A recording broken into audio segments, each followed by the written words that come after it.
그러니까 비싼 식탁 등 사서 단다고 절대로 이렇게 해결할 수 없는 거죠. 공간 전체에 대한 이해가 필요하니까.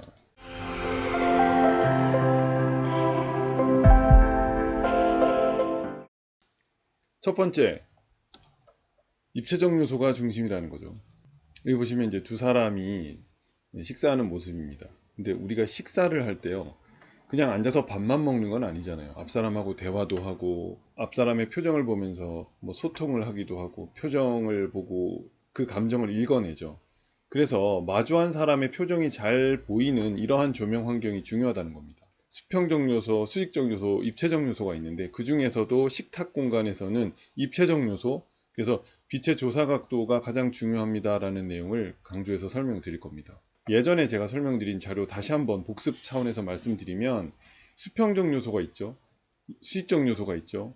입체적 요소가 있죠. 각각 이미지가 다른 느낌으로 보이실 겁니다. 간략히 말씀드리면 수평적 요소는 정수리 부분이 제일 밝아요. 그죠? 그 다음은 이 바닥면이 밝죠. 그래서 이 수평면 중심으로 조도가 확보되어 있는 걸 알 수 있죠. 그 다음에 수직적 요소는 앞에 있는 인물이나 대상의 표정을 알기는 제일 어렵죠.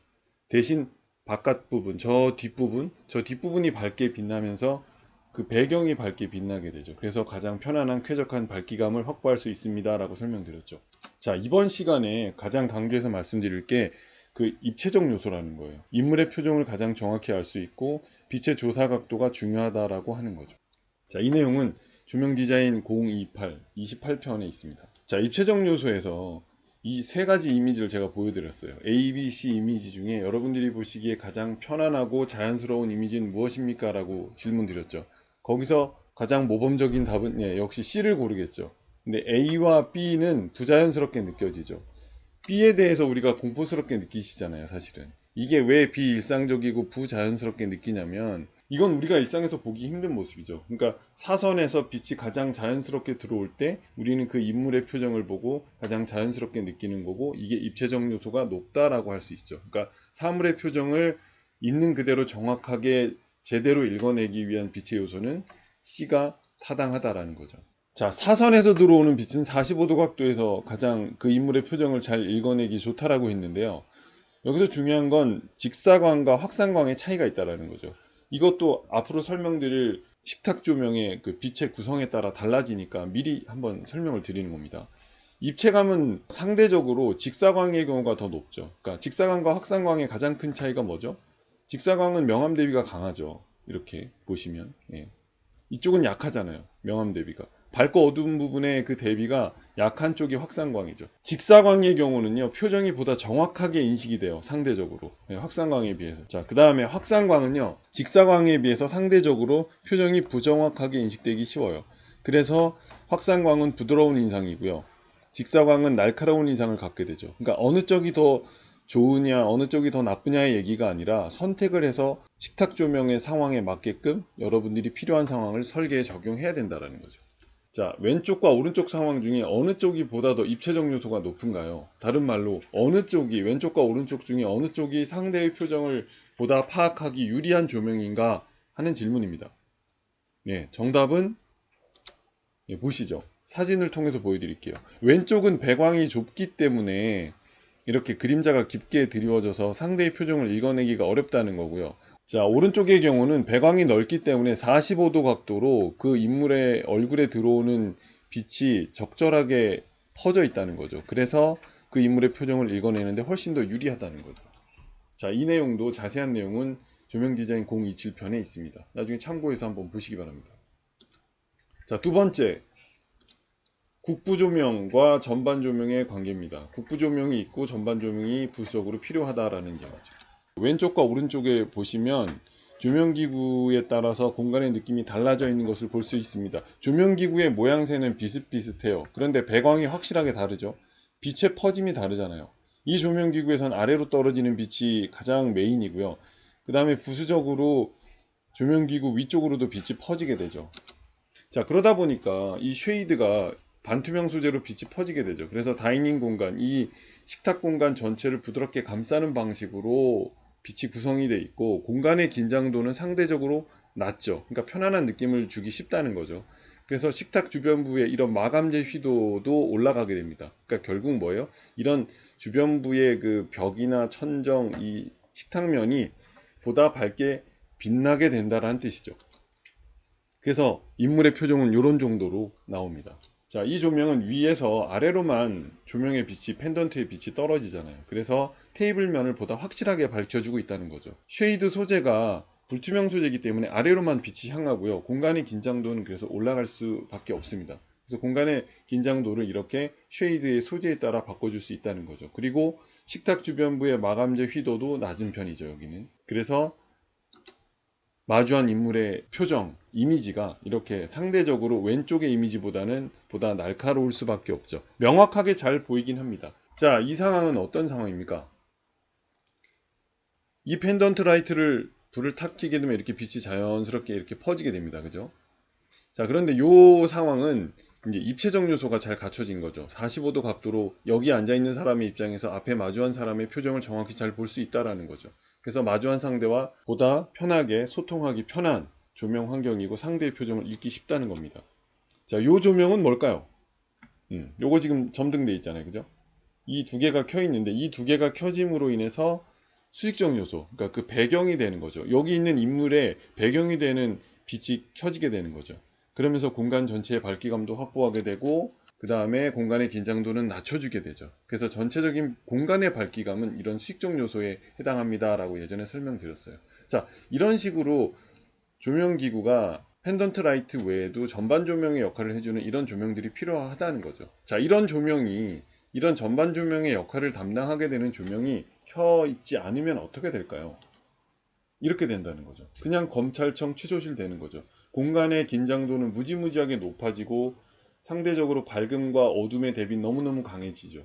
그러니까 상대의 표정을 정확히 읽어내는 데는 사실 이게 가장 우수한 거죠. 그런데 우리는 상대의 표정만 정확히 보는 게 아니잖아요. 검찰청 취조실을 우리 집안에다가 식탁 등에다가 설치할 것은 아니기 때문에 자, 이런 맥락에서 이해를 하시면 됩니다.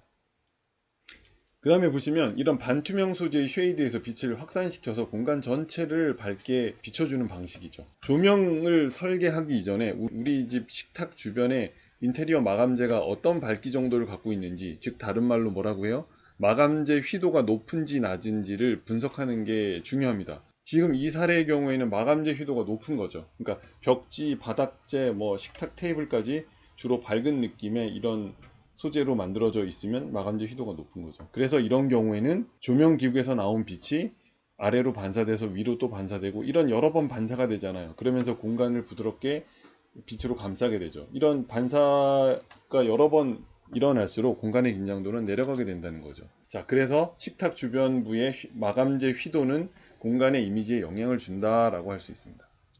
그리고 아까 말씀드린 대로 광원의 빛이 식탁과 천정 사이에서 이렇게 반복될수록 부드러운 빛의 밝기감을 확보할 수 있다는 거죠.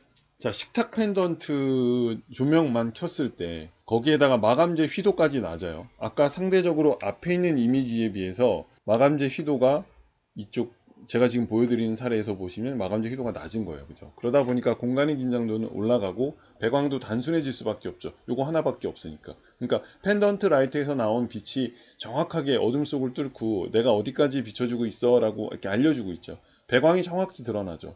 그래서 배광도 단순하고 그래서 상대의 표정은 정확하게 인식은 되는데 부드러운 느낌은 없는 거죠. 아까 보여드린 검찰청 취조실과 같은 빛의 환경이 이에 가까운 환경이라고 할 수 있겠죠. 자, 펜던트 조명 하나로 국부 조명과 전반 조명을 해결하고 있는 사례입니다. 보시면 아까 말씀드린 그런 사례를 막기 위해서 물론 주변에 요 다운라이트가 하나 켜 있긴 해요. 그런데 그럼에도 불구하고 펜던트 라이트 하나로 그걸 좀 완화시키기 위한 장치로 이런 디자인이 되어 있습니다. 그래서 펜던트 라이트 윗부분에 이렇게 홈이 파져 있어서 빛이 나오게 되어 있어요. 그래서 측면에서 보시면 광원부에서 나온 빛이 이렇게 새어 나오게 되어 있어요. 그래서 천정까지 도달해서 매우 자연스럽게 전반 조명의 역할도 보다 부각되게 할 수 있는 이런 조명 장치들도 있습니다.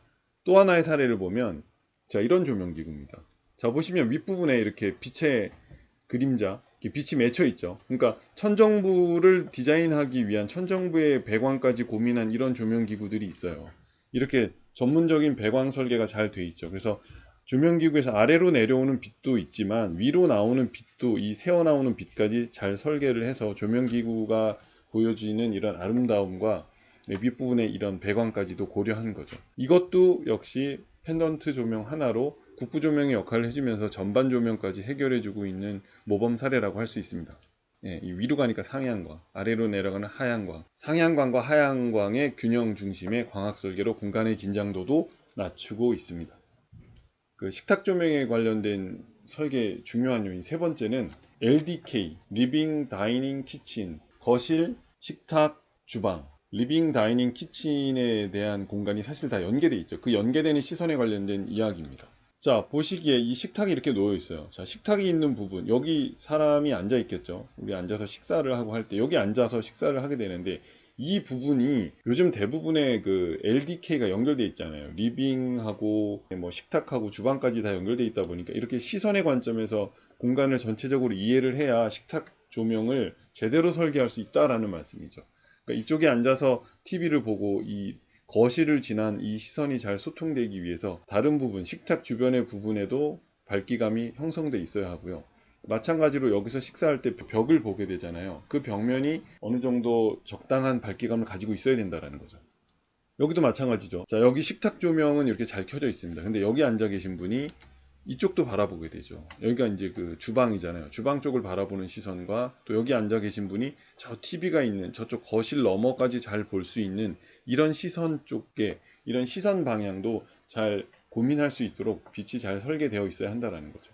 그런 맥락에서 이 이미지를 다시 보시면 굉장히 편안하게 즐겁게 식사를 하고 계시죠. 마주하고 있는 상대의 표정을 잘 읽어낼 수 있어서 입체적 요소가 잘 확보되어 있다고 할 수 있죠. 자, 중요한 건 식탁이 가장 밝게 빛나요. 다이닝룸에서 이 식탁이 가장 주연이죠. 그래서 식탁이 가장 밝게 빛나고요. 주변부로 향할수록 빛이 점점 이렇게 어두워지고 있죠. 더 정확히 얘기하면 밝고 어둡기의 균형이 잘 맞춰져 있는 거죠. 그래서 이 배경에 해당되는 빛, 요 검은색으로 된 거 볼까요? 밝기가 여기가 제일 밝고요. 그 다음에 이쪽 벽면에도 밝기감이 형성되어 있다는 거죠. 그래서 이 배경에 해당되는 이런 수익적 요소라고 설명드렸죠. 이 배경의 빛도 굉장히 편안하게 리듬감을 가지고 있어요. 리듬감을 가지고 있다는 게 뭐냐면 밝고 어둡기가 극명하게 나뉘는 게 아니죠. 그러니까 이렇게 획일적이지 않다라는 거고 명암 대비가 명확하게 있는 게 아니라 밝음과 어둠이 혼재되어 있는 상태예요. 그래서 쾌적한 그림자가 바닥면에 연출될 수밖에 없죠. 보시면 그림자도 굉장히 다양하고 여러 개죠. 광원이 여러 개라는 거예요. 광원이 여러 개면 공간의 긴장도는 높아져요, 낮아져요? 예, 광원의 숫자가 많아지면 공간의 긴장도가 낮아집니다 라고 예전에 설명드렸을 거예요. 자, 이런 식으로 아름다운 음영까지 만끽할 수 있는 빛의 리듬감이 형성되어 있는 이런 쾌적한 식탁 조명 환경을 연출할 수 있다는 거죠. 자, 여기도 보시면 가장 쉽게 해볼 수 있는 사례예요. 사실 이렇게 전문적으로 설계하려면 뭐 월 워셔도 써야 되고 또 뭐 이렇게 코브 코니스 설계도 해야 되고 일반 가정에서 설계하려고 하면 주방등 하나만 넣고 바꾸기가 어려울 거예요. 자, 이런 설계를 해보시려고 하면 일실일등, 그러니까 공간 하나에 등 하나만 설치하는 것은 우선 벗어나야 돼요. 그걸 벗어나려는 노력을 해야 이런 노력을 할 수 있죠. 그러니까 비싼 식탁등 사서 단다고 절대로 이렇게 해결할 수 없는 거죠. 공간 전체에 대한 이해가 필요하니까. 자, 그렇게 봤을 때 가장 쉽게 해볼 수 있는 좀 편한 공식 같은 걸 알려드릴게요. 식탁 조명을 하나 켜시고, 물론 천정에 달려있는 뭐 거실등 6평형, 8평형 이런 거는 없어야겠죠. 그 다음에 펜던트를 잘 설치하시고 나머지 필요한 요소에 그 벽면에 액자를 하나 설치해 두세요. 그 그림을 밝히기 위해서 스폿라이트를 쓰게 됩니다. 그러면 이게 자연스럽게 벽면의 밝기감도 확보되고요. 시선도 확장되죠. 식탁 부근이 밝아지고 보다 공간이 넓게 확장되어 있는 느낌을 가지게 되겠죠. 이런 식으로 설계가 가능하다는 거죠. 자, 식탁 펜던트를 설치를 하시고 여러분들 그 다음에 아까 말씀드린 대로 일실 1등을 피하잖아요. 근데 물론 이 오른쪽 보면 일실 1등을 쓴 겁니다. 일실 1등 타입. 근데 자세히 보시면 우리 지금 국내에서 일반적으로 쓰고 있는 거실 6평형, 8평형이 아니에요. 높은 곳에 달려있기도 하고 여기서 뿜어져 나오는 광량에 큰 기대를 걸지 않고 공간 곳곳에 작은 조명들이 계속 설치가 되어 있어요. 건축화 조명 타입도 있고 여러 가지로 설치가 되어 있기 때문에 공간이 보다 넓어 보이고 시선이 확장되죠. 여기도 앉아서 식사를 하신다고 생각을 해보시면 마주보고 있는 사람의 표정도 잘 보이면서 공간 전체로 시선이 확장되면서 자연스럽게 시선이 분배될 수 있다는 것을 볼 수 있습니다. 이렇게 해서 보다 쾌적한 식탁 조명의 조명 환경을 만들어 볼 수 있겠습니다. 자, 이번 시간은 여기까지 하겠습니다.